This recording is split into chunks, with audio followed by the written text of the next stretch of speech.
Živijo! Recimo, da ste se s stranko srečali na konferenci in se dogovorili za pripravo informativne ponudbe. To je super priložnost, da zadevo skomunicirate preko maila, kjer ponudbo zapakirate v personaliziran link.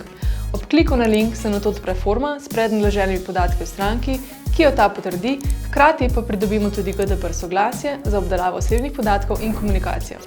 Če e-mail še potrekate, preden ga pošljete, boste prejeli tudi informacijo, ali je bilo sporočilo odprto oziroma ali se je zgodil klik. Vse, kar ste naredili je, da ste podatke, ki vam jih je stranka pustila v osebni komunikaciji, namesto nje vnesli v sistem in jih skupaj s ponudbo posredovali v potrditev. V trenutku, ko oseba prenese ponudbo, je vsaka njena nadaljnja aktivnost sledljiva in vidna na kartici kontakta.